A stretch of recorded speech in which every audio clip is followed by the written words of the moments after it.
नमस्कार मित्रों। इसी माह में हमने एक साहित्यकार का जो जन्म दिवस था वो भी मनाया और उसके बाद उनकी पुण्यतिथि जो है विशेष रूप से मनाई गई। और ये समारोह जो इस बारे में विशेष रूप से पुण्यतिथि के अवसर पर जो समारोह आयोजित हुए वो आयोजित हुए वहाँ पर प्रयाग में, इलाहाबाद में, जहाँ मूल रूप से महादेवी वर्मा, हिंदी साहित्य की जिन्हें मीरा भी कहा जाता है, उनका पूरा जीवन जहाँ बीता ये वही नगर है। और इस नगर में विशेष रूप से एक पुरानी संस्था है साहित्यकार संसद।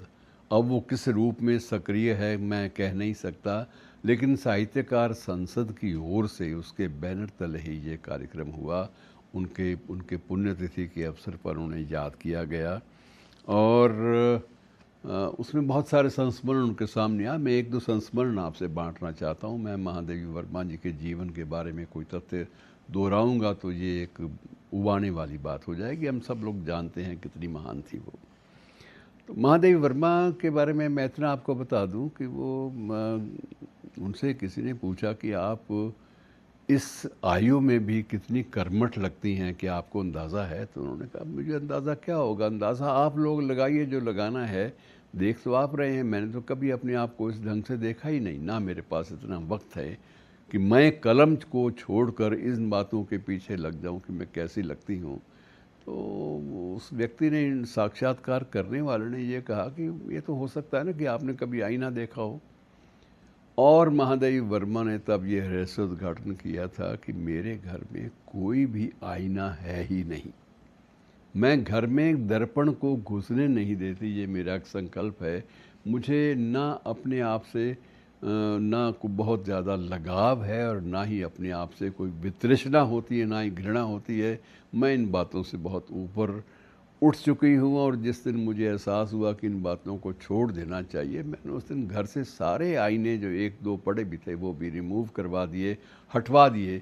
मुझे दर्पण देखना पसंद नहीं है। और उनका एक बड़ा प्यारा गीत है कि मैं पलकों में पाल रही हूँ यह सपना सुकुमार किसी का। तो वो कहते हैं कि मेरे जीवन में इन चीज़ों के लिए कोई स्थान नहीं है। और मित्रों, एक दो बातें और।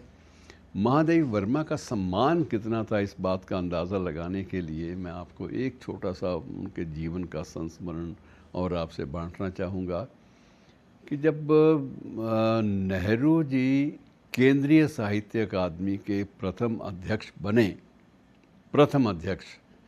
तो उन्होंने उस वक्त जो सचिव थे उनसे पूछा कि मैं पहला आदेश कोई बहुत अनूठा और अच्छा आदेश ऑन रिकॉर्ड लाना चाहूँगा, तो मुझे बताएं कि क्या मेरे अधिकार क्षेत्र में है। तो सचिव ने बताया कि आप जो चाहे कर सकते हैं, सिर्फ ऑन रिकॉर्ड करना होगा आपको। जो भी आदेश लिखित रूप में आप देंगे उसका पालन अक्षरशः करने के लिए साहित्य अकादमी प्रतिबद्ध है। उसमें ऐसे प्रावधान हैं कि वो मानने ही पड़ेंगे। और नेहरू ने पहला जो आदेश जारी किया था वो ये था कि साहित्य अकादमी सूर्यकांत त्रिपाठी, निराला जैसे साहित्यकार, उनके बारे में कुछ भी करेगी तो साहित्य अकादमी का गौरव बढ़ेगा। इसलिए मैं ये आग्रह करता हूँ और इस बात की अनुशंसा करता हूँ कि निराला जी को, क्योंकि वो फक्कड़ आदमी हैं और वो किसी से कुछ लेते नहीं हैं, उनको अकादमी की ओर से 100 रुपये की सम्मान राशि हर माह दी जाए, अदा की जाए। और तब उन्होंने सचिव को ये भी हिदायत दी कि ये राशि आप सीधे भेजने की गुस्ताखी ना करें, क्योंकि निराला जी कभी सीधे रूप में इन चीज़ों को स्वीकार नहीं करेंगे, ना ही इसका मीडिया में प्रचार करें। चुपचाप ये राशि महादेवी वर्मा जी को भेज दिया करें। और महादेवी वर्मा जी सिर्फ एकमात्र ऐसी शख्सियत हैं जिनके सामने निराला भी नतमस्तक रहते हैं और उनकी कोई बात टाल नहीं सकते। और इस तरह से वो आदेश का पालन होता रहा। महादेवी वर्मा जी को सीधे पैसे अध्यक्ष के निर्देश पर भेजे जाते रहे और उसके बाद महादेवी जी विधिवत वहाँ के साहित्य अकादमी के निर्णय जो है उसका पालन करते हुए निराला जी से पहले एक कागज़ पे हस्ताक्षर करवाया करती थी कि इसमें हस्ताक्षर करके दे दो। निराला पूछते किस लिए, तो कहने लगे मैं ये लिखवाना चाहती हूँ कि तुम्हारी सारी संपत्ति आज से मेरी हुई। निराला हंस पड़े ज़ोर से, जब संपत्ति मेरे पास आई नहीं तुम क्या कर लोगी, और हस्ताक्षर करके उसके उल्टे सीधे पकड़ा दिए। और उसी पर महादेवी वर्मा साहित्य की उसकी राशि की अकादमी के उस अनुदान, अकादमी की उस अनुदान राशि की रसीद बनवाकर भेजती रही।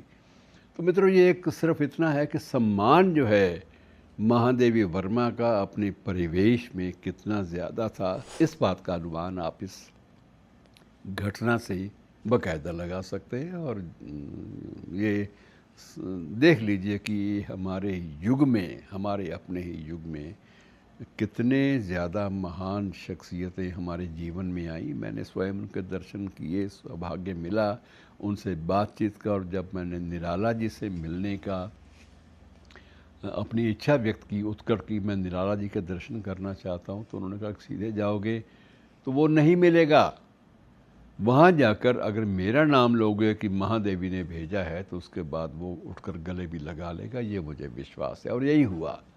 तो मित्रों ऐसे बहुत सारे संस्मरण महादेवी वर्मा जी के साथ जुड़े हुए हैं। उनके निजी जीवन में भी बहुत सारी विसंगतियाँ थी, लेकिन उनके लिए ये जो प्रकरण है ये नाकाफ़ी है। इतना ही कि उन जैसा व्यक्तित्व उस परिवेश में कोई अन्य नहीं था। शुक्रिया।